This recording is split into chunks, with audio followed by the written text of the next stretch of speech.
This is Kamlesh Ahuja sir की chemistry class. Last class के अंदर हमने आयनिक बॉन्ड और बॉन्ड हेबर साइकिल डिस्कस किए हैं। आज हम कोवेलेंट बॉन्ड के बारे में डिस्कस करेंगे। बेसिकली कोवेलेंट बॉन्ड क्या है? Covalent bond is sharing of electrons between two atoms, और ये इसमें शेयर पेयर बनते हैं। और यहाँ पर जो कोवेलेंट बॉन्ड बनते हैं वो जनरली मोर आइडेंटिकल एटम्स के बीच में भी बनते हैं और अनआइडेंटिकल एटम्स के बीच में भी बनते हैं, लेकिन ये उन दो डिफरेंट एटम्स के बीच में बनते हैं जिनके बीच में इलेक्ट्रोनेगेटिविटी डिफरेंस कम हो।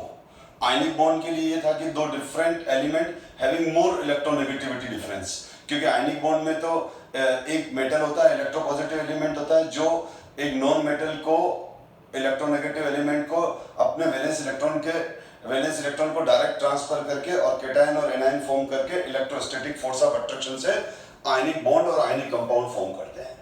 कोवेलेंट बॉन्ड जनरली दो एटम्स के वैलेंसी शेल के इलेक्ट्रॉन्स का शेयरिंग से बॉन्ड बनता है। ये शेयरिंग बॉन्ड है, और इनमें दो आइडेंटिकल एटम, स्पेशली दो non metal HH, H2, Cl, Cl, Cl2, O, O2, N, N2 इस तरह से बनते हैं। मेटल्स कोवेलेंट बॉन्ड नहीं बनाते हैं। जनरली मेटल्स कोवेलेंट बॉन्ड नहीं बनाते हैं, क्योंकि मेटल या तो मेटेलिक बॉन्ड बनाते हैं या फिर वो आयनिक बॉन्ड बनाते हैं। तो कुछ एग्जांपल देखते हैं, जैसे क्लोरीन का देख लें हम। तो क्लोरीन के वैलेंसी शेल में 7 इलेक्ट्रॉन्स हैं। तो क्लोरीन के वैलेंसी शेल में जब 7 इलेक्ट्रॉन्स हैं, तो ये 7 इलेक्ट्रॉन्स हैं। तो ये जो मैंने क्रॉस कर दिया, ये क्रॉस भी इलेक्ट्रॉन को ही रिप्रेजेंट कर रहा है। सिंगल क्रॉस सिंगल इलेक्ट्रॉन को बता रहा है। ये वो इलेक्ट्रॉन है जो किस में पार्टिसिपेट करेगा? शेयरिंग में पार्टिसिपेट करेगा। तो क्लोरीन के वैलेंसी शेल में क्लोरीन के वैलेंसी शेल में 7 इलेक्ट्रॉन्स हैं। तो ये दोनों क्लोरीन एटम क्या करेंगे? जब एक दूसरे से कंबाइन करेंगे तो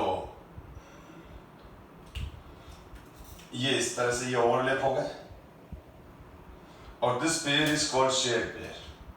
this pair is called share pair.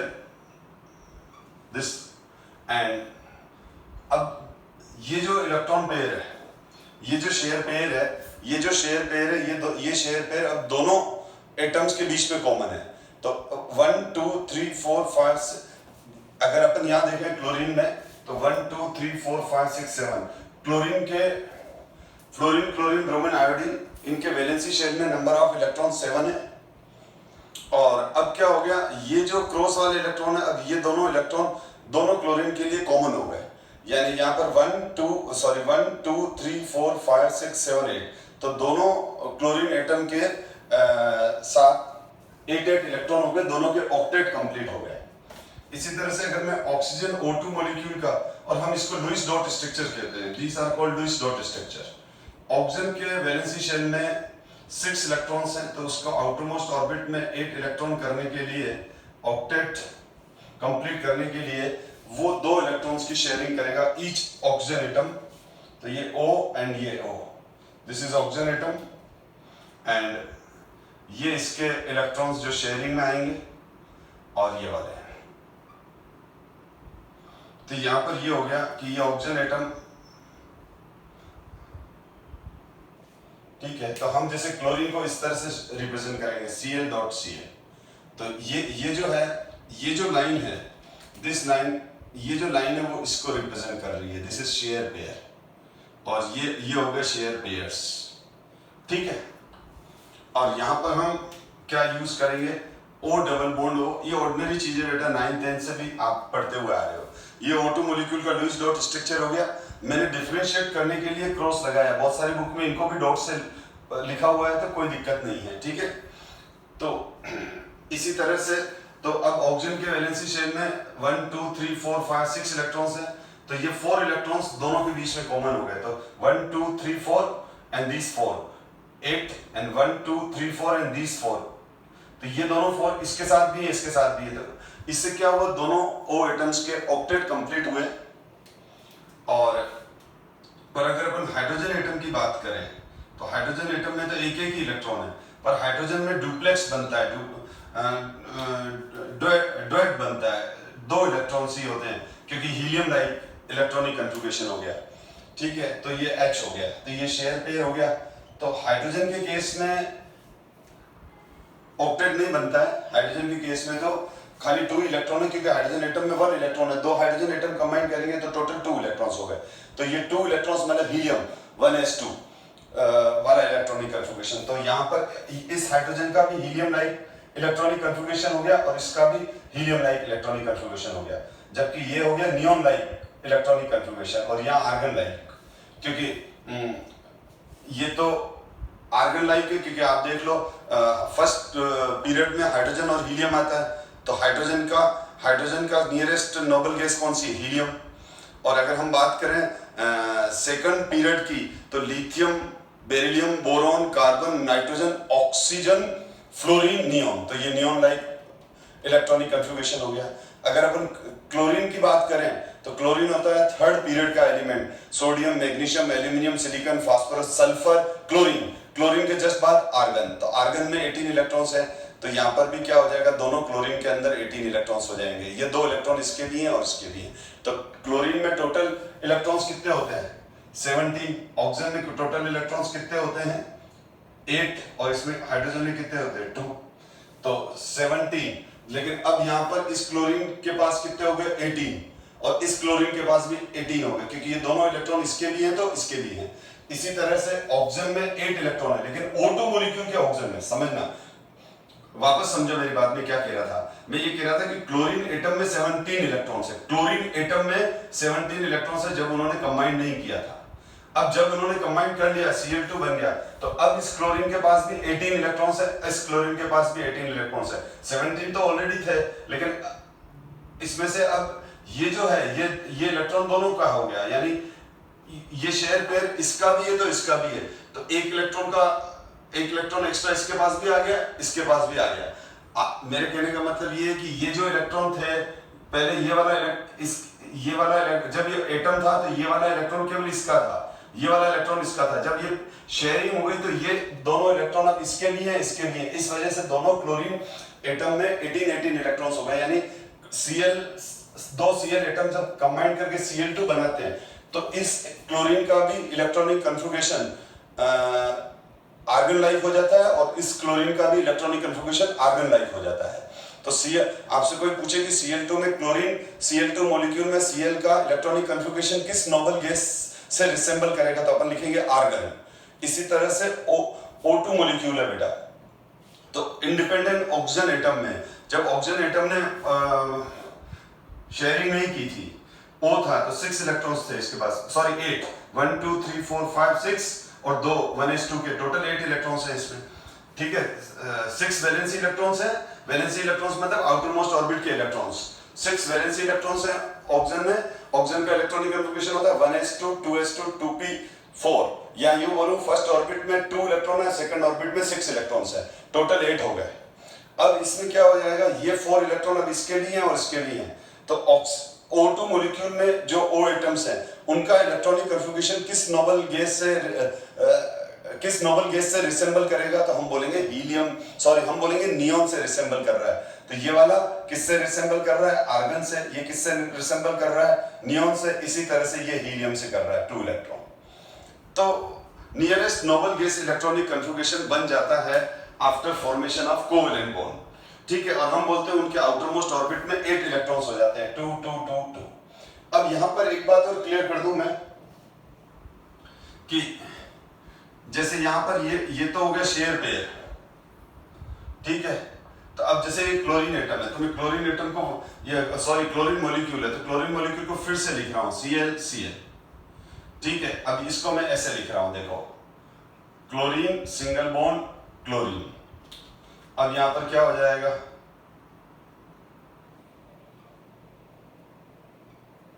ये हो गया। अब यहां पर ये हो जाएगा, तो यहां पर ये तो हो गया share pair, this is share pair, ठीक है, ये वाला शेयर पेयर हो गया। पर ये जो जिसके ऊपर अब मैं रेड सर्कल बना रहा हूं, ये वैलेंसी शेल के वो इलेक्ट्रॉन्स हैं, these are those valency shell electrons which do not participate in chemical bonding. These pairs are those which these pairs are those valency shell pairs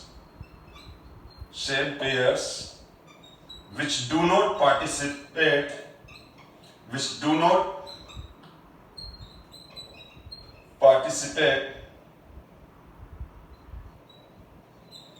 in bonding. ये वाले जो पेयर्स हैं, ये वाले pair वो हैं जो किसमें पार्टिसिपेट नहीं कर रहे हैं, ठीक है, कॉल्ड लोन पेयर। तो हम इसको क्या कहते हैं, called lone pair electrons, lone pair. और ये हो गया, और इसको हम बोलेंगे बॉन्ड पेयर। बॉन्ड पेयर का बॉन्ड पेयर को हम इस तरह से लिखते हैं, bond pair electron, B P और सुपरस्क्रिप्ट में ई इलेक्ट्रॉन को बता रहा है, और यहां पर लोन पेयर। तो बॉन्ड पेयर को बीई से रिप्रेजेंट करते हैं, लोन पेयर को एल पीई से डिनोट करते हैं, क्योंकि लोन पेयर वो होते हैं जो किसमें पार्टिसिपेट नहीं करते हैं। लोन पेयर वैलेंसी शेल के वो इलेक्ट्रॉन्स हैं जो किसमें पार्टिसिपेट नहीं करते हैं, बॉन्डिंग में पार्टिसिपेट नहीं करते हैं। जैसे अगर आप पिछला वाला ऑक्सीजन वाला एग्जांपल देखो, तो ऑक्सीजन वाले एग्जांपल में क्या था, ऑक्सीजन वाले एग्जांपल में, जस्ट अ मिनट, थोड़ा इंक खत्म हो गया है इसको।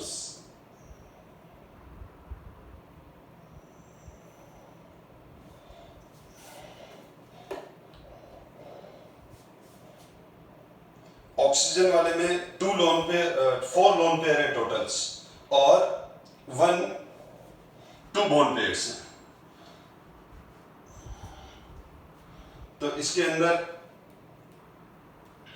अब जैसे मैं ऑक्सीजन एटम की बात करूं तो O डबल बॉन्ड O, तो इस केस में क्या हो जाएगा, यहां पर ये लोन पेयर्स हैं, 1 lone pair, 2 lone pair, 3 lone pair, 4 lone pair, and 2 क्या हो जाएंगे इसमें, 2 बॉन्ड पेयर्स। ये 2 bond pairs and 4 lone pairs, इसमें क्या हो गया हमारे पास 4 लोन पेयर्स। तो ये 4 लोन पेयर हो गए बेटा, ठीक है। एंड ये इनके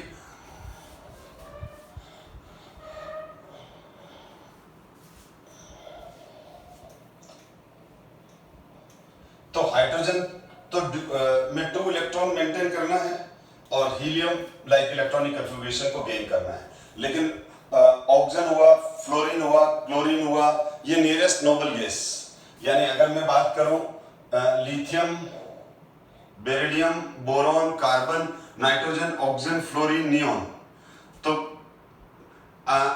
कार्बन, और इसी तरह से अगर मैं इसकी बात करूं sodium, magnesium, aluminium, silicon, phosphorus, sulphur, chlorine, argon. तो कार्बन अपना इलेक्ट्रॉनिक कन्फिगरेशन नियोन जैसा, ये सब अपने नियोन की तरफ जाएंगे, ये इसकी तरफ जाएंगे। इसको यहां तक पहुंचने के लिए, क्योंकि इसमें कितने इलेक्ट्रॉन्स हैं,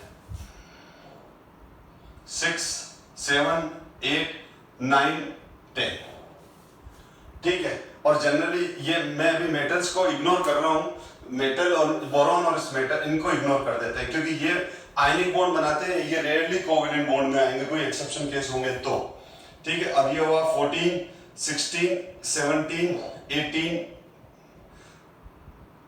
सॉरी बेटा 14, 15, 16, 17 और 18। तो ये जो होंगे ये सारे के, तो इसका मतलब देखो, कार्बन कितने इलेक्ट्रॉन्स की शेयरिंग करेगा? 4 की, क्योंकि कार्बन को अगर 4 मिल जाए तो 10 हो जाएगा। तो 6 + 4 करेंगे तो क्या हो जाएगा? 10 आएगा। तो इसमें 6 में कितना ऐड करें कि 10 आ जाए? 4। ठीक है, तो कार्बन 4 इलेक्ट्रॉन्स की शेयरिंग करता है। नाइट्रोजन को कितने इलेक्ट्रॉन चाहिए कि 10 हो जाए? तो 3 इलेक्ट्रॉन चाहिए। 7 + 3 करेंगे तो 10 हो जाएगा। तो नाइट्रोजन 3 इलेक्ट्रॉन्स की शेयरिंग करेगा। ऑक्सीजन में 8 है, उसको 10 तक जाने के लिए 2 इलेक्ट्रॉन चाहिए, तो ऑक्सीजन 2 इलेक्ट्रॉन्स की शेयरिंग करेगा। और फ्लोरीन का एटॉमिक नंबर 9 है। फ्लोरीन में नंबर ऑफ इलेक्ट्रॉन्स 9 है, तो 10 करने के लिए 1। तो आपको समझ में आ गया, कार्बन 4 इलेक्ट्रॉन के साथ शेयरिंग करेगा तो 10 हो जाएंगे। ये 7 + 3 10, तो ये 3। 8 + 2 10, तो ये 2 इलेक्ट्रॉन्स की शेयरिंग करेगा। 9 + 1, ठीक है, इसमें कितना जोड़ो कि 10 आ जाए? उतने इलेक्ट्रॉन्स की शेयरिंग करेगा। जैसे कार्बन में कितना जोड़ो कि 10 आ जाए? 4, तो ये 4 इलेक्ट्रॉन्स की शेयरिंग करेगा, तो वो नियॉन लाइक इलेक्ट्रॉनिक कन्फिगरेशन में कन्वर्ट हो जाएगा। इसी तरह से यहां पर ये 18, तो ये कितना चाहिए इसके? तो ये कितने इलेक्ट्रॉन्स को गेन करेगा? ये 4 को करेगा। ये कितने को करेगा? 3 को करेगा। ये कितने को करेगा? कितने से करेगा? तो इसका मतलब क्या हो गया?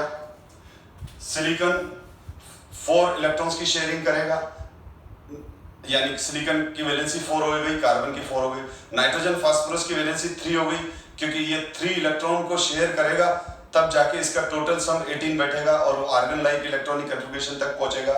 ठीक है, तो ये सब भी कहां पहुंचना चाहते हैं? आर्गन लाइक इलेक्ट्रॉनिक कन्फिगरेशन तक। ठीक है, तो आपको समझ में आ गया कि कोवेलेंट बॉन्ड बनने का कॉन्सेप्ट क्या है। कोवेलेंट बॉन्ड बनने का कॉन्सेप्ट ये है कि वो जो एलिमेंट है वो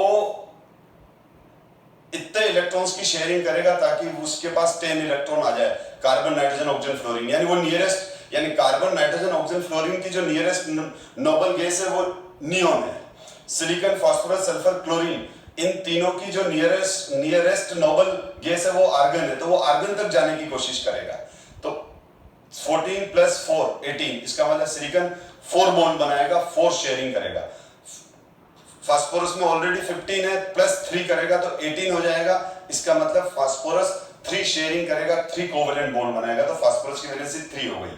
सल्फर 16 + 2 18, इसका मतलब 2 इलेक्ट्रॉन्स की शेयरिंग करेगा, मतलब सल्फर की वैलेंसी 2 हो गई। क्लोरीन 17 + 1 18 हो गया, तो 1 इलेक्ट्रॉन की शेयरिंग करेगा, क्लोरीन की वैलेंसी 1 हो गई। ये इनिशियल कंसेप्ट है बेटा कोवेलेंट बॉन्ड का।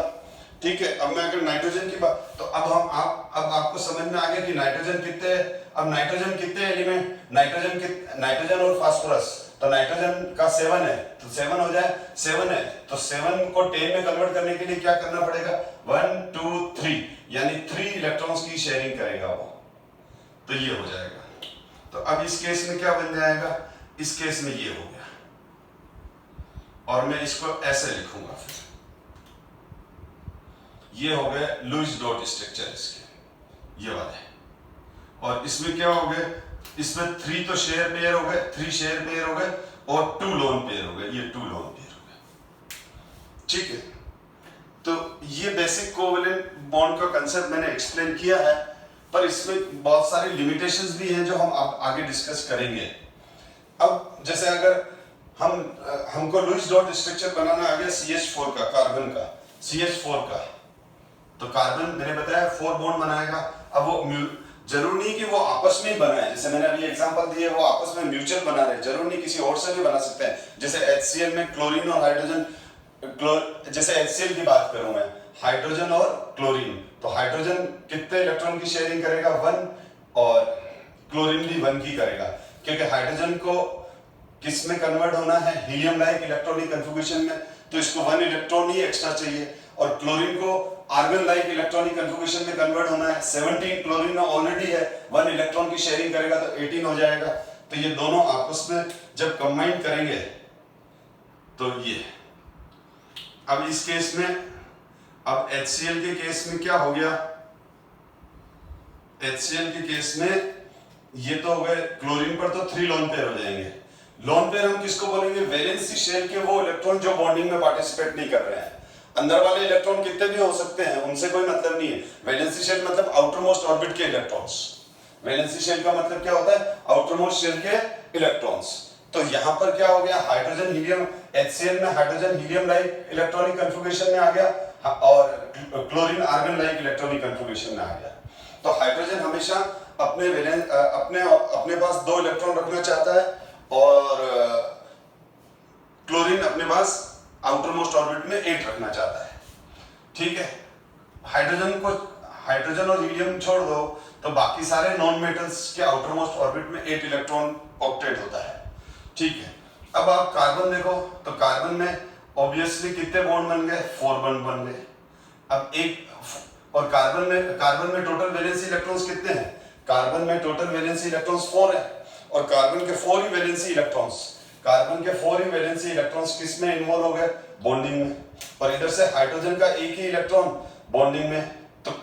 तो हमारे पास ये जो स्ट्रक्चर आ गया CH4 का लुईस डॉट स्ट्रक्चर है, ये लाइन हटा के डॉट बना देंगे। ठीक है, तो ये जो स्ट्रक्चर ये जो हो गया, ये तो शेयरिंग वाले बॉन्ड हो गए और ये बन गया इस तरह से।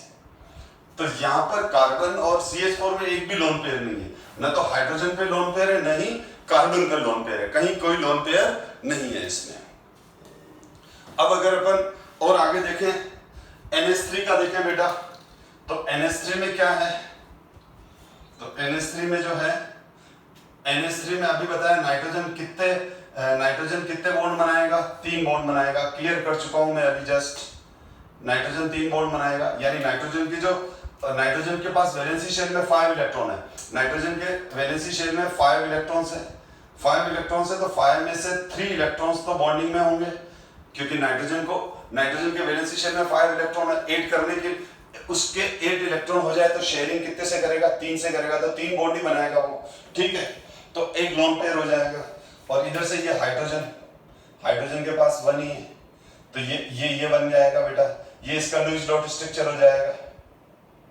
बस ये लाइन मत लिखना आप एग्जाम में।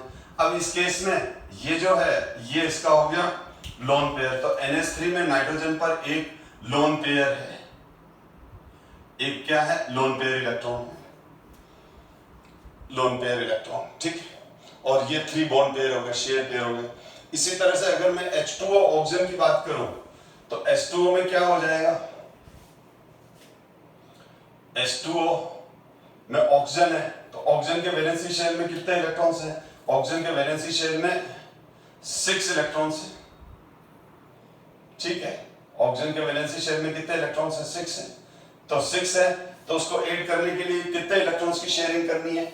उसको अपना 8 कंप्लीट करने के लिए 2 इलेक्ट्रॉन की शेयरिंग करेगा वो। तो इसके 6 में से 2 तो लोन पेयर के फॉर्म में रहेंगे और 2 इलेक्ट्रॉन किसी नेबर के साथ, यानी हाइड्रोजन के साथ क्या कर जाएंगे? वो शेयरिंग कर लेंगे। तो ये हो जाएगा, ये बन जाएगा एक बॉन्ड और ये बन जाएगा दूसरा बॉन्ड। ठीक है, तो यहां पर ये ब्लू वाले इलेक्ट्रॉन हाइड्रोजन के और रेड जो बता रखे हैं। तो वाटर के अंदर क्या हो जाएगा? वाटर के केस के अंदर 2 ऑक्सीजन पर तो 2 लोन पेयर हो जाएंगे और यहाँ 2 शेयर पेयर है, ये दोनों शेयर पेयर है। तो ये सब, ये देखो, ये पॉइंट वैसे मैं ये मान के चलता हूं कि आपको आते हैं, क्योंकि 9th 10th में भी बच्चों के क्लियर हो ही जाता है थोड़ा बहुत ये कंसेप्ट। अब मैं क्लियर कर दूं कि जो ऑक्टेट रूल है, बेसिकली ऑक्टेट रूल, चलो ऑक्टेट रूल से पहले थोड़ा सा ये डिस्कस कर लेते हैं। कोवेलेंट बॉन्ड की थ्योरी क्या लिखेंगे एग्जाम में बच्चे बोलते हैं। तो covalent bond form between the 2 atoms by mutual sharing of electrons so as to complete their octet or duplets in case of element having only one share, यानी hydrogen इसका एग्जांपल हो गया। ठीक है, इस कॉल्ड कोवेलेंट बॉन्ड और covalent linkage. ठीक है, हाइड्रोजन में 2 इलेक्ट्रॉन थे, बाकी सब में मैंने क्या कहा? 8। A covalent bond between 2 similar atoms is called non-polar covalent bond, while it is polar between when different atoms having different electronegativities। मैं क्लियर कर दूं, ये देखो, कोवेलेंट बॉन्ड को अब हमने 2 पार्ट में डिवाइड किया है। जैसे ये क्लोरीन है और ये HCl है। ठीक है, अभी आपने देखा CH4 था, तो CH4 में कार्बन हाइड्रोजन के बीच में कोवेलेंट बॉन्ड था, NH3 में नाइट्रोजन हाइड्रोजन के बीच में था, वाटर में OH था, HCl में H और Cl है। तो यहां पर देखो कोवेलेंट बॉन्ड को अब हमने दो पार्ट में डिवाइड किया हुआ है। Covalent bond between two same atoms, identical atoms, और covalent bond between two different atoms, जैसे HCl में हाइड्रोजन और क्लोरीन के बीच में कोवेलेंट बॉन्ड है। HCl में हाइड्रोजन और तो देखो इलेक्ट्रोनेगेटिविटी क्या होती है? इलेक्ट्रोनेगेटिविटी होती है tendency to attract shared paired electron towards itself. Previous chapter में हम इलेक्ट्रोनेगेटिविटी डिटेल में डिस्कस कर चुके हैं। तो हाइड्रोजन और क्लोरीन में किसका जेड इफेक्ट ज्यादा है? हाइड्रोजन और क्लोरीन में क्लोरीन का जेड इफेक्ट ज्यादा है। इलेक्ट्रोनेगेटिविटी किसकी ज्यादा है? हाइड्रोजन के कंपैरिजन में क्लोरीन की इलेक्ट्रोनेगेटिविटी ज्यादा है। तो यहाँ पर क्या होता है, ये हाइड्रोजन और क्लोरीन का जो बीच का जो बॉन्ड है वो क्लोरीन की तरफ खिसक जाता है। और तो जब ये, यानी आप समझो जैसे ये शेयर पेयर है, ये रेड वाला इलेक्ट्रॉन हाइड्रोजन का है और ये ब्लैक वाला इलेक्ट्रॉन क्लोरीन का है। ये हाइड्रोजन है, ये क्लोरीन है, ये इन दोनों के न्यूक्लियस है। इन्होंने ये HCl बन गया, ये HCl बन गया, ये हाइड्रोजन और ये क्लोरीन, और ये जो है ये शेयर पेयर है, ये शेयर पेयर है। अब इस शेयर पेयर पर इस हाइड्रोजन न्यूक्लियस का भी जेड इफेक्ट होगा, इस हाइड्रोजन के न्यूक्लियस का भी इफेक्ट होगा, हाइड्रोजन का न्यूक्लियस भी इसको खींचेगा। इसी तरह से ये क्लोरीन का भी जेड इफेक्ट इस इलेक्ट्रॉन पेयर पर होगा। तो ये हाइड्रोजन ज्यादा खींचेगा कि क्लोरीन का न्यूक्लियस ज्यादा खींचेगा? क्लोरीन का न्यूक्लियस ज्यादा खींचेगा। क्लोरीन का इफेक्टिव न्यूक्लियर चार्ज ज्यादा होता है, उसकी इलेक्ट्रोनेगेटिविटी ज्यादा होती है। तो बॉन्ड बन गया, बनते ही क्या होगा, ये बॉन्ड पेयर एग्जैक्टली दोनों एटम के सेंटर में न रखे क्लोरीन के एटमॉस्फेयर, क्लोरीन के एटॉमिक एटमॉस्फेयर या क्लोरीन के एटॉमिक रीजन के अंदर शिफ्ट हो जाएगा, पार्शियली, कंप्लीटली नहीं, क्योंकि हाइड्रोजन ने भी तो पकड़ रखा है ना, ठीक है ना। जैसे आपने रस्सी पकड़ रखी और सामने वाले ने रस्सी पकड़ रखी। अब सामने वाला और बीच में एक लाइन है, ठीक है। अगर सामने वाला ज्यादा खींचेगा तो आप उसकी तरफ शिफ्ट होने लग जाओगे, और अगर आपने ज्यादा खींचा तो जो सामने वाला है वो आपकी तरफ शिफ्ट होने लग जाएगा। तो यहाँ H और Cl के बीच में जो ये बॉन्ड पेयर है, ये जो बॉन्ड पेयर है, ये बॉन्ड पेयर क्लोरीन की तरफ शिफ्ट हो जाता है पार्शियली, क्योंकि क्लोरीन का जेड इफेक्ट ज्यादा है, इलेक्ट्रोनेगेटिविटी ज्यादा है। तो हाइड्रोजन एटम के अराउंड इलेक्ट्रॉन डेंसिटी कम हो गई, तो यहाँ पर ये पार्शियल पॉजिटिव चार्ज आ जाता है। यहाँ पर ये क्या आ जाता है? पार्शियल पॉजिटिव चार्ज आ जाता है। इस साइन को हम पार्शियल चार्ज बोलते हैं, सॉरी इस साइन को हम पार्शियल बोलते हैं, ठीक है। और हाइड्रोजन और क्लोरीन की तरफ इलेक्ट्रॉन डेंसिटी इंक्रीज हो जाती है, तो ये हो गया पार्शियल नेगेटिव चार्ज।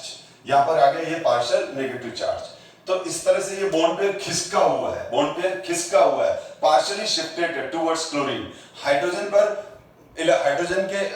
एटम के अराउंड इलेक्ट्रॉन डेंसिटी कम हो गई, इस वजह से हाइड्रोजन पे पार्शियल पॉजिटिव चार्ज आ गया, और क्लोरीन एटम के अराउंड इलेक्ट्रॉन डेंसिटी इंक्रीज हो गई, तो इस पर पार्शियल नेगेटिव चार्ज आ गया। तो इस तरह के बॉन्ड जो खिसके हुए होते हैं उनको हम क्या बोलते हैं? जो पार्शियली शिफ्टेड होते हैं, इस तरह के कोवेलेंट बॉन्ड को हम पोलर कोवेलेंट बॉन्ड बोलते हैं। पोलर कोवेलेंट बॉन्ड कब बनेंगे? जब दो डिफरेंट नॉन मेटल्स हो जिनके बीच में इलेक्ट्रोनेगेटिविटी डिफरेंस कम हो। इलेक्ट्रोनेगेटिविटी डिफरेंस ज्यादा होगा, या हाइड्रोजन की जगह सोडियम होता है तो फिर आयनिक कंपाउंड बन जाता, क्योंकि सोडियम तो मेटल है, इलेक्ट्रोपॉजिटिव एलिमेंट है। सोडियम तो अपने वैलेंसी इलेक्ट्रॉन्स को संभाल ही नहीं पाता है, उसका जेड इफेक्ट बहुत कम है। जैसे ही क्लोरीन गया, क्लोरीन को डायरेक्टली वो इलेक्ट्रॉन ट्रांसफर कर देता है, यानी जैसे मैग्नेट किसी निडल के पास जैसे जाती है तो निडल कैसे जंप करके क्लोरीन पे चिपक जाती है, उसी तरह से सोडियम एटम का इलेक्ट्रॉन इजीली जंप करके क्लोरीन के वैलेंसी शेल में जाके चिपक जाता है। खैर, वो आयनिक बॉन्ड वो हम पिछली क्लासेस में डिस्कस कर चुके हैं। यहाँ ये ध्यान रखना, पोलर कोवेलेंट बॉन्ड तब बनता है जब दोनों नॉन मेटल्स, हाइड्रोजन भी नॉन मेटल है, क्लोरीन भी नॉन मेटल है, दोनों नॉन मेटल्स के बीच में इलेक्ट्रोनेगेटिविटी डिफरेंस कम हो, लिटिल हो, ठीक है। और यहाँ पर देखो ये दोनों क्लोरीन एटम है, यहाँ पर ये जो दोनों क्लोरीन एटम है, तो दोनों क्लोरीन एटम होने की वजह से ये जो बॉन्ड पेयर है, ये बॉन्ड पेयर जितना इधर अट्रैक्ट हो रहा है उतना ही इधर अट्रैक्ट हो रहा है, यानी दोनों तरफ से इक्वल फोर्स से खींच रहा है।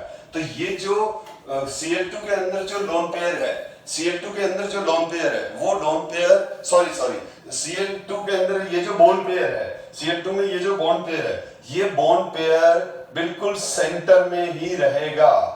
ये बॉन्ड पेयर बिल्कुल ये बॉन्ड पेयर इलेक्ट्रॉन्स किस में रहेंगे? सेंटर पर ही रहेंगे, न इधर खिसकेंगे ना उधर खिसकेंगे। तो ना यहाँ कोई चार्ज आएगा न यहाँ कोई चार्ज आएगा, क्योंकि दोनों क्लोरीन एटम में इलेक्ट्रॉन डेंसिटी में कोई चेंज नहीं आए, न इसकी इलेक्ट्रॉन डेंसिटी बढ़ी न इसकी घटी, न इसकी बढ़ी न इसकी घटी। इस वजह से इस तरह के कोवेलेंट बॉन्ड को हम नॉन पोलर कोवेलेंट बॉन्ड बोलते हैं, नॉन पोलर कोवेलेंट बॉन्ड कहते हैं। और यहां ये पार्शियली खिसक गया तो इसको बोलेंगे पोलर कोवेलेंट बॉन्ड। चलो अब हम आगे बढ़ते हैं बेटा। तो उसमें जो पोलर और नॉन पोलर लिखा हुआ था तो वो मेरे डिस्कशन में नहीं आया था, तो मैंने डिस्कस कर लिया, तो समझ में आ गया नॉन पोलर कोवेलेंट बॉन्ड और पोलर कोवेलेंट बॉन्ड क्या होता है। ठीक है, और कोवेलेंट बॉन्ड में भी सिंगल, डबल और ट्रिपल। अभी आपने देखा Cl के बीच में सिंगल बॉन्ड था, OO के बीच में डबल बॉन्ड था, यानी ये क्लोरीन के बीच में सिंगल बॉन्ड था, O के बीच में डबल बॉन्ड था, नाइट्रोजन के बीच में ट्रिपल बॉन्ड था। ठीक है, तो ये हो सकता है। ठीक है, अब अपन आगे बढ़ते हैं। Condition for formation of covalent bond, तो the combining atom should be short by 1, 2, 3 or sometimes 4 carbon के केस में electron in the valency shell in comparison to stable noble gas conformation. First point ये कह रहा है कि जो non metal है उसको 8 इलेक्ट्रॉन करने के लिए 1, 2, 3 या 4 इलेक्ट्रॉन चाहिए। यहां मैंने जनरली क्या होता है, कार्बन भी इसमें आ जाएगा, तो हम इसमें 1, 2, 3 और 4 भी लिख सकते हैं, लेकिन ये भी लिखोगे तो कोई गलत नहीं है, क्योंकि हम एक्सप्लेन कर रहे हैं। तो the combining atom should be short by 1, यानी फ्लोरीन, क्लोरीन, ब्रोमीन, आयोडीन में 1 इलेक्ट्रॉन शॉर्ट है 8 होने के लिए। 2 ऑक्सीजन में वैलेंसी शेल में 6 इलेक्ट्रॉन्स है, तो ये तो किसका एग्जांपल हो गया? Fluorine, chlorine, bromine, iodine. Fluorine, chlorine, bromine, fluorine को नियोन में कन्वर्ट होने के लिए कितने, फ्लोरीन का 9 नंबर है, इसका 17 है, इसका 35 है, और इसका अभी मेरे को याद नहीं आ रहा है जो भी है। ठीक है, मैं 3 एग्जांपल ही दे देता हूं। Fluorine, chlorine, bromine, helium, neon, argon और क्रिप्टॉन, और ये जिनॉन 54, तो ये हो गया 53। ठीक है, तो याद आ गया बेटा। तो अब है ना, नियोन में कितने इलेक्ट्रॉन्स होते हैं? नियोन में 10 होते हैं, आर्गन में 18 होते हैं। ठीक है, इसमें 36 होते हैं, क्रिप्टॉन में इसमें 54 होते हैं। ठीक है, तो फ्लोरीन में 9 इलेक्ट्रॉन्स हैं, तो 1 चाहिए 10 होने के लिए। क्लोरीन में 17 है, 1 चाहिए, 1 इलेक्ट्रॉन चाहिए 18 में कन्वर्ट होने के लिए। ब्रोमीन में 35 से 36 जाने के लिए 1 इलेक्ट्रॉन चाहिए, 53 से 54 जाने के लिए 1 ही इलेक्ट्रॉन चाहिए। तो जैसे 1 इलेक्ट्रॉन शॉर्ट है जैसे। ठीक है, इसी तरह से अगर ऑक्सीजन की बात करूं तो ऑक्सीजन में 6 होता है, ऑक्सीजन किस में कन्वर्ट हो जाएगा? ऑक्सीजन में 8 इलेक्ट्रॉन्स होते हैं। ठीक है, और आउटर मोस्ट ऑर्बिट में कितने इलेक्ट्रॉन्स होते हैं इनके? ठीक है, तो आउटर मोस्ट ऑर्बिट में 6 इलेक्ट्रॉन्स है। मेरे कहने का मतलब ये fluorine, chlorine, bromine, iodine 1 electron gain करके nearest noble gas electronic confirmation में कन्वर्ट होंगे। ठीक है, इसी तरह से ऑक्सीजन 2 इलेक्ट्रॉन गेन करके, क्योंकि इसको ऑक्सीजन को 2 इलेक्ट्रॉन शॉर्ट हो रहे हैं, और नाइट्रोजन को 3 इलेक्ट्रॉन शॉर्ट हो रहे हैं। अगर नाइट्रोजन 3 इलेक्ट्रॉन गेन कर लेगा तो वो नियरेस्ट नोबल गैस में कन्वर्ट हो जाएगा। ठीक है, स्टेबल नोबल गैस कन्फर्मेशन में आ जाएगा। तो यहां पर fluorine, chlorine, bromine 1 electron gain, 1 electron short है उनके ऑक्टेट कंप्लीट होने में। ऑक्सीजन में 2, नाइट्रोजन में 3 और कार्बन में 4 इलेक्ट्रॉनिक। तो फर्स्ट कंडीशन ये है कि उन मेटल्स के अंदर, उन एलिमेंट्स के अंदर 1, 2, 3 और 4 कर देना। ये इलेक्ट्रॉन्स इतने शॉर्ट होते हैं, अगर इतने इलेक्ट्रॉन्स मिल जाए तो वो नोबल गैस में कन्वर्ट हो जाएंगे, तो वो कोवेलेंट बॉन्ड बनाएंगे ऐसे non metal. Electronegativity difference between the 2 atoms should be 0 और स्मॉल, ये भी मैं डिस्कस कर चुका हूं। तो मेरे हिसाब से ये दोनों पॉइंट अभी डिस्कस कर चुके हैं हम अच्छे से। लेकिन अगर आपको एग्जाम में क्वेश्चन आ जाए condition for formation of covalent bond, तो ये खाली 2 पॉइंट लिखने हैं, ज्यादा इसका डिस्कशन नहीं करना है। ये डिस्कशन तो मैं इसलिए कर रहा हूं आपको क्लियर हो। ठीक है, अब कुछ प्रॉपर्टीज के बारे में डिस्कस कर रहा हूं कोवेलेंट बॉन्ड की। These exist as gases or liquid under the normal condition of temperature and pressure. Some covalent bond exist as soft solid.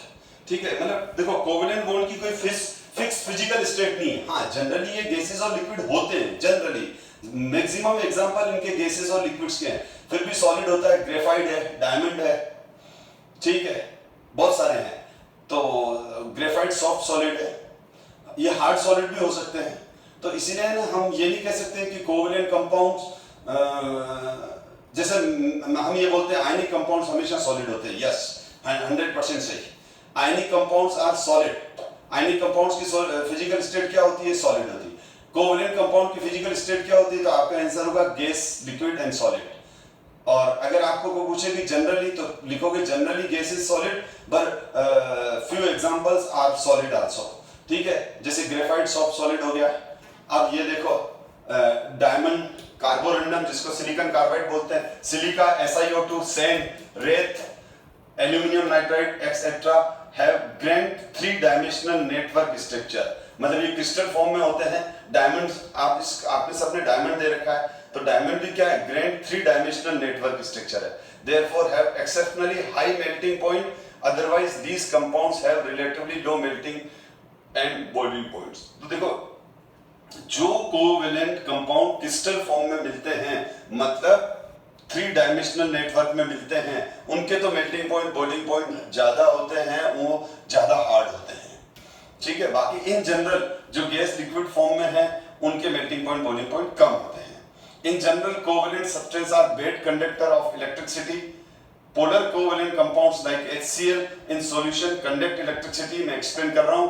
Graphite can conduct electricity in solid state since electrons can pass from one layer to the another layer.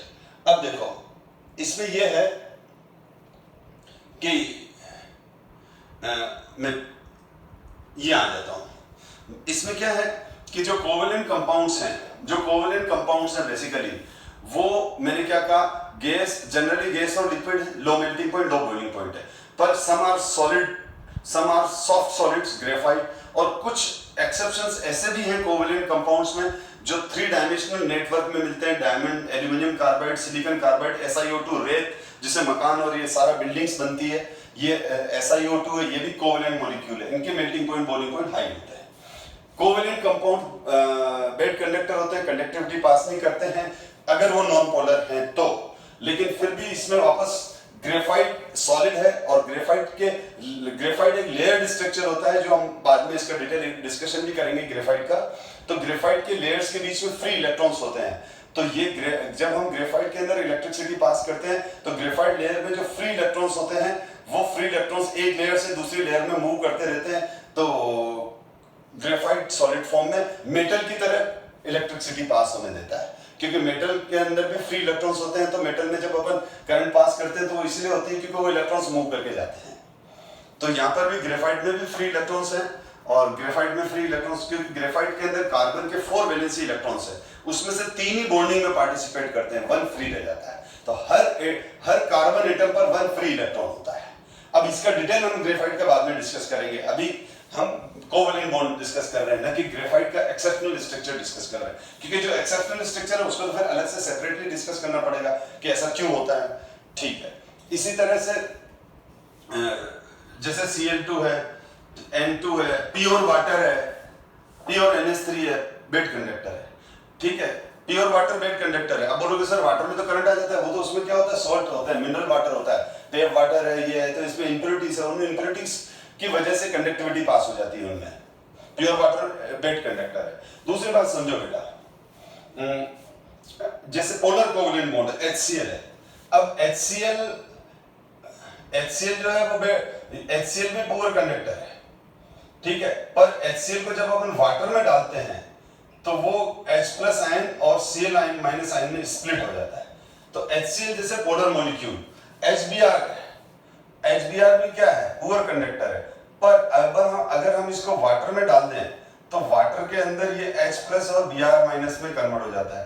और अगर solution water के अंदर या किसी भी solvent के अंदर, water नहीं जरूरी नहीं है, वाटर के अलावा कोई भी सॉल्वेंट हो जिसमें अगर कोई मॉलिक्यूल जाकर आयनाइज हो जाता है और आयंस बन जाते हैं, तो आयंस करंट के कैरियर होते हैं।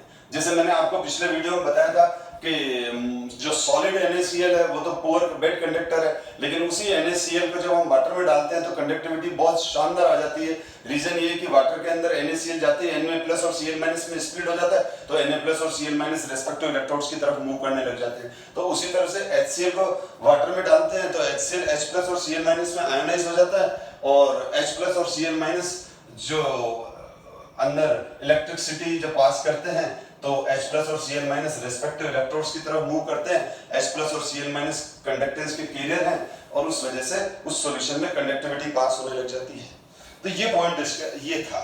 तो covalent bond, condition formation of covalent bond, और ये डिस्कस कर चुके हैं अपन सारे पॉइंट। अब ये देखो, these compounds are generally insoluble in polar solvent like water but soluble in non-polar solvent like benzene etc. Some covalent compounds like alcohol dissolve in water due to hydrogen bonding. Fourth वाला point अभी आप खाली read कर लो, हम इसके बारे में इसी चैप्टर में आगे solubility of covalent compounds और intermolecular hydrogen bonding डिस्कस करेंगे। तो ये फोर्थ पॉइंट अभी मैं प्रॉपर्ली क्लियर इसलिए नहीं कर पाऊंगा क्योंकि ये टॉपिक इसके अंदर यूज होने वाले कंसेप्ट अभी अपने प्रॉपर्ली डिस्कस किए नहीं है, वो आगे आने वाले हैं। ठीक है, तो कुल मिला के जनरली कोवेलेंट कंपाउंड वाटर जैसे पोलर मीडियम में इनसॉल्युबल होते हैं। तो क्योंकि हम इस चैप्टर में डायपोल मूवमेंट पढ़ेंगे, उसमें हम पोलर और नॉन पोलर का मीनिंग समझेंगे, फिर आगे इंटरमोलिकुलर हाइड्रोजन बॉन्डिंग पढ़ेंगे। तो जब तक ये दोनों पॉइंट नहीं पढ़ेंगे तब तक फोर्थ पॉइंट को आप होल्ड पे रखो अभी। Fifth, the covalent bond is rigid and directional. बिल्कुल कोवेलेंट बॉन्ड रिजिड है, जहां बन गया वहीं रहेगा, ठीक है, और डायरेक्शनल है। Covalent substance show molecular reactions and then देखो ये दोनों पॉइंट मैं क्लियर कर दूं कि जो पिछले वीडियो में मैंने बताया था आयनिक रिएक्शन बहुत फास्ट होती है, क्योंकि जैसे एक्वस दो डिफरेंट NaCl का एक्वस सॉल्यूशन और AgNO3 का एक्वस सॉल्यूशन जैसे मिक्स किया, पलक झपकते 10⁻⁻6 सेकंड में या 10⁻⁻4 सेकंड के अंदर AgCl बन जाता है, यानी मिलाया और बन गया। तो ये आयनिक रिएक्शन बहुत फास्ट होती है, लेकिन कोवेलेंट रिएक्शन स्लो होती है बेटा। कोवेलेंट रिएक्शंस जो होती है जैसे CH4 और O2 रिएक्ट कर रहा है, या फिर यूं बोलूं मैं CH3 CH2 OH plus PCl5, कोई भी दो डिफरेंट कोवेलेंट मॉलिक्यूल, ठीक है ना, जब दो डिफरेंट कोवेलेंट मॉलिक्यूल रिएक्ट करते हैं तो ये रिएक्शन बहुत स्लो होती है, क्योंकि कोवेलेंट बॉन्ड रिजिड होते हैं। तो वो जब तक उन बॉन्ड को तोड़ने के लिए काफी टाइम और काफी एनर्जी लग जाती है। तो जब तक ओल्ड बॉन्ड टूटेंगे नहीं तो न्यू बॉन्ड कैसे फॉर्म होंगे? जब तक ओल्ड बॉन्ड टूटेंगे नहीं, जैसे ये A और A है, ठीक है, और ये B और B है, और दोनों रिएक्ट करके 2AB बन गया, तो सबसे पहले तो ये रिजिड बॉन्ड टूटेंगे। अब ये बॉन्ड टूटने में बहुत समय खर्च होता है, यानी ज्यादा एनर्जी चाहिए, more energy required to break these rigid covalent bond. तो क्या होता है, ये बड़ी मुश्किल से धीरे धीरे टूटते हैं। अब जब धीरे धीरे टूटेंगे, अब जब तक ये स्प्लिट नहीं होंगे, अब अगर जब ये A और A और B और B, तो ये देखो ये धीरे धीरे टूटा, ये धीरे धीरे टूटा, अब ये एटॉमिक फॉर्म में आए। अब ये एटॉमिक फॉर्म में आएंगे तो दोनों AB और AB आपस में क्या करेंगे, बॉन्ड बनाएंगे। तो ये स्लो रिएक्शन है। Is it clear? और दूसरी बात मैं करूं, ये डायरेक्शनल बॉन्ड है जो मैं डिस्कस कर चुका हूं, क्योंकि इसमें ओवरलैपिंग होती है। तो ये पिछली क्लास में भी डिस्कस कर चुका हूं कि ये इस तरह से ओवरलैपिंग होगी। तो ओवरलैपिंग के लिए डायरेक्शन की जरूरत होती है, ठीक है। जो मैंने आपको केप वाला एग्जांपल दिया था कि ये केप तभी बंद होगी, ये केप का बंद होना डायरेक्शनल एग्जांपल है, क्योंकि इस डायरेक्शन से ही ये बंद होगा। अगर मैंने यूं किया तो नहीं बंद होगा, यूं किया ये। तो कोवेलेंट बॉन्ड एक पर्टिकुलर डायरेक्शन में बनते हैं। आयनिक बॉन्ड में तो इलेक्ट्रोस्टैटिक फोर्स ऑफ अट्रैक्शन है, ये और ये एक दूसरे को अगर अट्रैक्ट कर रहे हैं, जैसे ये दोनों मार्कर एक दूसरे को अट्रैक्ट करके कोवेलेंट आयनिक बॉन्ड बनाएंगे, तो यूं भी बन सकता है, यूं भी बन सकता है, यूं भी बन सकता है, यूं इस तरह से कोई भी डायरेक्शन का रेस्ट्रिक्शन नहीं है। तो ionic bond non directional bond होते हैं, कोवेलेंट बॉन्ड डायरेक्शनल होते हैं, एक पर्टिकुलर डायरेक्शन में ही बनते हैं। अब यहां पर हम ऑक्टेट रूल तो ऑक्टेट रूल के बारे में डिस्कस करेंगे। तो ऑक्टेट रूल क्या है बेटा? जो ऑक्टेट रूल है इसमें मैंने अभी अभी जस्ट बताया कि हर एलिमेंट क्या चाहता है, हर एलिमेंट ये चाहता है कि वो अपने nearest noble gas electronic configuration में कन्वर्ट हो जाए। तो वो 8 इलेक्ट्रॉन करता है और वो 8 इलेक्ट्रॉन करने के लिए वो अपने 8 इलेक्ट्रॉन करने के लिए शेयरिंग करता है। जैसे आपने देखा कार्बन 4 का, नाइट्रोजन 3 का, ऑक्सीजन 2 का और फ्लोरीन, क्लोरीन, ब्रोमीन एक इलेक्ट्रॉन का शेयरिंग करके nearest noble gas electronic configuration में कन्वर्ट होते हैं। पर मैं क्लियर कर दूं, ऑक्टेट रूल में लिमिटेशन है। ऑक्टेट रूल अपनी जगह स्टैंड कर रहा है, पर अपन ये बोल दें कि बॉन्डिंग ऑक्टेट रूल के अकॉर्डिंग ही होती है, तो ये रॉन्ग है, ये एब्सोल्युटली रॉन्ग है। Bonding nearest noble gas electronic configuration को गेन करने के लिए होता है, एब्सोल्युटली रॉन्ग है। ठीक है, अगर वो नोबल गैस इलेक्ट्रॉनिक कन्फिगरेशन में आ गया तो स्टेबल हो गया, पर जरूरी नहीं है कि वो Nobel gas electronic configuration attain करके ही स्टेबल हो। वो बिना Nobel gas electronic configuration attain करके भी एग्जिस्ट करता है। तो ये बहुत प्रिमिटिव ओल्ड कंसेप्ट है। पहले शुरू में ऐसा समझा जाता था कि जो नोबल हर एलिमेंट अपने आप को नोबल गैस इलेक्ट्रॉनिक कन्फिगरेशन जैसा रखना चाहता है, पर यह सही नहीं है। तो इसीलिए फेलियर ऑफ ऑक्टेट रूल, यानी ऑक्टेट रूल फेलियर है, पर मैं उसको फेलियर नहीं बोलूंगा, बुक बोलती है, क्योंकि इसने हमको एक डायरेक्शन दिया था। आज भी हम बोलते हैं Nobel gas electronic configuration stable है, लेकिन उसके अलावा भी ऑक्टेट में एक्सपांशन भी पॉसिबल है, कॉन्ट्रैक्शन भी पॉसिबल है, यानी 8 इलेक्ट्रॉन ना होते हुए भी वो मॉलिक्यूल स्टेबल हैं। मैं आपको कुछ एग्जांपल दे रहा हूं। कॉन्ट्रैक्शन ऑफ ऑक्टेट आप देख लो, जैसे BeCl2, तो बेरिलियम एक बॉन्ड में कितने इलेक्ट्रॉन है? तो बेरिलियम के वैलेंसी शेल में कितने इलेक्ट्रॉन्स होते हैं बेटा? बेरिलियम के वैलेंसी शेल में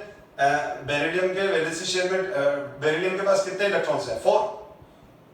और आउटर मोस्ट ऑर्बिट में कितने इलेक्ट्रॉन्स हैं? 2। ठीक है, तो बेरिलियम कितने बॉन्ड बना?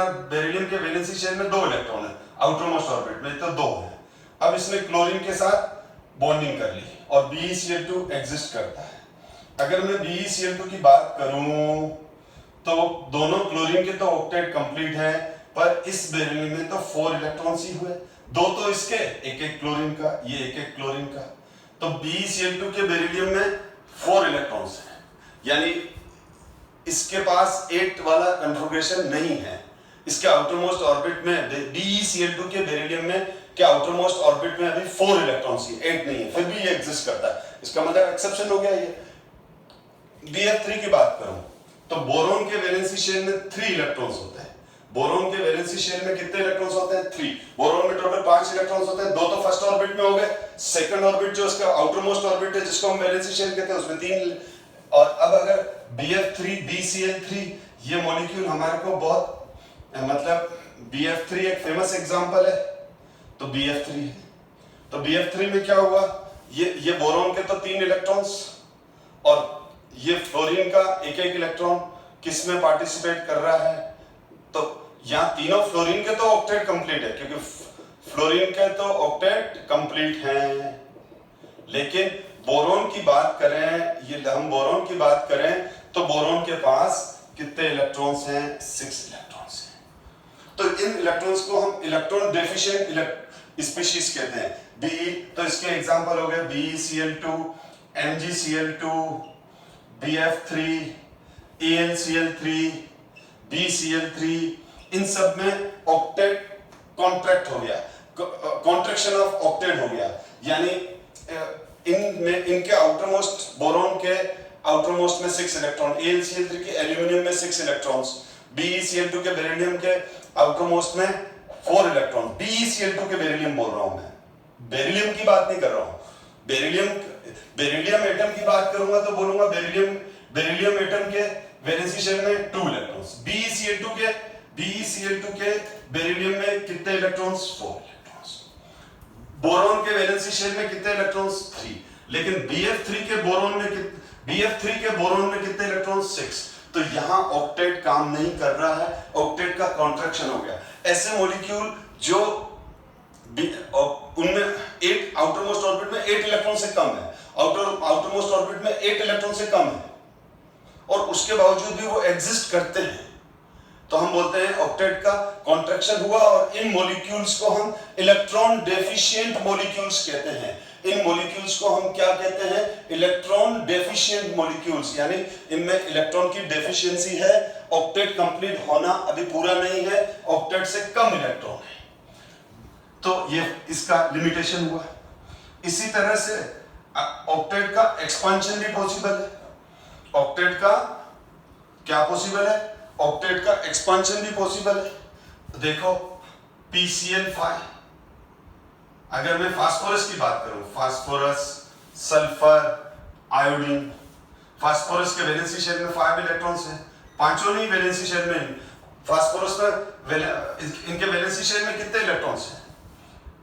Phosphorus, sulphur, iodine, phosphorus, sulphur, iodine, तो इनके वैलेंसी शेल में कितने इलेक्ट्रॉन्स हैं? Valency shell electrons, valency shell electrons कितने हैं? देखो 5, 6, 7। ठीक है, अब यहां इसके PCl5 में पांचों वैलेंसी शेल के इलेक्ट्रॉन्स ने बॉन्डिंग में पार्टिसिपेट कर लिया, SF6 ने 6 ही ने कर लिया, IF7 ने, ये फेमस एग्जांपल है। तो ऑक्टेट रूल तो ये कह रहा है कि फास्फोरस के वैलेंसी शेल में 5 इलेक्ट्रॉन्स हैं, तो इसमें अगर मैं 3 ऐड करूंगा तो 8 हो जाएगा, तो PCl3 बनना चाहिए, PCl5 क्यों बना? ऑक्टेट रूल नहीं जवाब दे पा रहा है। ठीक है, सल्फर को ऐड करने के लिए कितने इलेक्ट्रॉन चाहिए? 2, तो सल्फर 2 बॉन्ड ही बनाएगा, SF2, लेकिन SF4 और SF6 भी बन जाता है, SF4 भी बनता है, तो ये ऑक्टेट रूल नहीं बता पा रहा है। ऐसा क्यों? आयोडीन के वैलेंसी शेल में 7 इलेक्ट्रॉन है, 1 करेगा तो 8 हो जाएंगे, तो 1 ही बॉन्ड बनना चाहिए, तो IF7 तक पहुंच गए, तो ऑक्टेट रूल इसको एक्सप्लेन नहीं कर पाया, तभी तो फेलियर ऑफ ऑक्टेट रूल लिख रहे हैं। ठीक है, ये ऑक्टेट रूल नहीं समझा पाया, हम नेक्स्ट वैलेंस बॉन्ड थ्योरी पढ़ेंगे, वहां समझेंगे, हाइब्रिडाइजेशन कांसेप्ट में समझेंगे। ऐसा नहीं है कि इनके आंसर नहीं है हमारे पास हैं। अब अगर हम PCl5 के अंदर बात करें, तो PCl5 के फास्फोरस की बात करें, तो PCl5 इसके फास्फोरस में कितने बॉन्ड? 1, 2, 3, 4, 5। अब एक ये इसके पांचों इलेक्ट्रॉन 1, 2, 3, 4, 5, ये रेड वाले पांचों इलेक्ट्रॉन फास्फोरस के, ये ब्लू वाला वो इलेक्ट्रॉन है जो क्लोरीन का है और किसमें इन्वॉल्व हो रहा है? बॉन्डिंग में। ये तो ठीक है, अगर मैं अब इसकी बात करूं तो आप देखो फास्फोरस, PCl5 के फास्फोरस में 10 इलेक्ट्रॉन्स हो गए ना? फास्फोरस 1, 2, 3, 4, 5, 6, 7, 8, 9, 10। एक्सपेंशन ऑफ ऑक्टेट हो गया, एक्सपेंशन ऑफ ऑक्टेट हो गया। क्यों हो गया? ऑक्टेट रूल जवाब नहीं दे पाया। इसका जवाब देगा valence bond theory, hybridization concept, जो हम नेक्स्ट क्लास में डिस्कस करेंगे। SF6, तो SF6 में देखो कितने बॉन्ड हो गए, और एक बॉन्ड में कितने इलेक्ट्रॉन हो गए? 6, सॉरी, एक बॉन्ड में कितने इलेक्ट्रॉन हो गए? 2। तो अब यहां पर क्या हो जाएगा? ये सल्फर के 6 इलेक्ट्रॉन्स, वैलेंसी इलेक्ट्रॉन 6 ही बॉन्डिंग में आ गए, जबकि आने नहीं चाहिए, ऑक्टेट रूल के हिसाब से है। ठीक है, जो तो ये कितने इलेक्ट्रॉन्स हो गए? 12 इलेक्ट्रॉन्स हो गए। तो SF6 के सल्फर में 12 इलेक्ट्रॉन्स, यहां फिर ऑक्टेट का एक्सपेंशन हो गया। इसी तरह से यानी PCl5 में कितने बॉन्ड? 5, 5 का डबल कर दो 10, SF6 में 6 है, 6 का डबल कर दो 12। इसी तरह से IF7, तो अब अगर हमको डायरेक्ट ऐसा बनाने की जरूरत नहीं है, ये कितना 7 है, तो इसमें कितना हो जाएंगे? 14 इलेक्ट्रॉन्स। तो IF7 के आयोडीन में 14 इलेक्ट्रॉन्स, PCl5 के फास्फोरस में 10 इलेक्ट्रॉन, SF6 के सल्फर में 12 इलेक्ट्रॉन, IF7 के आयोडीन में 14 इलेक्ट्रॉन्स। इसका मतलब ऑक्टेट रूल के बेस पर ही बॉन्डिंग होती हो या ऑक्टेट कंप्लीट करने के लिए ही बॉन्ड बनता हो, ये जरूरी नहीं है, ऐसा इन एग्जांपल को देख के लग रहा है। तो अब हमारा नेक्स्ट क्लास में हमारा पॉइंट होगा कि ऑक्टेट का कॉन्ट्रैक्शन और ऑक्टेट का एक्सपांशन क्यों होता है, क्यों ये PCl5, SF6 और IF7 बन जाते हैं। और नेक्स्ट क्लास बहुत बहुत बहुत इंपॉर्टेंट है, इतनी ज्यादा इंपॉर्टेंट है कि जब तक केमिस्ट्री पढ़ोगे तब तक hybridization concept, valence bond theory काम आएगी। तो नेक्स्ट क्लास से एक्चुअली केमिकल बॉन्डिंग स्टार्ट हो रही है। अभी तक के क्लासेस में केवल हमने बेसिक पॉइंट डिस्कस किए।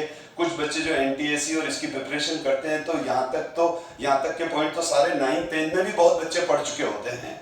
ठीक है, नेक्स्ट क्लास बहुत इंपॉर्टेंट है, वहीं से एक्चुअल केमिकल बॉन्डिंग स्टार्ट होगी। So thank you so much students.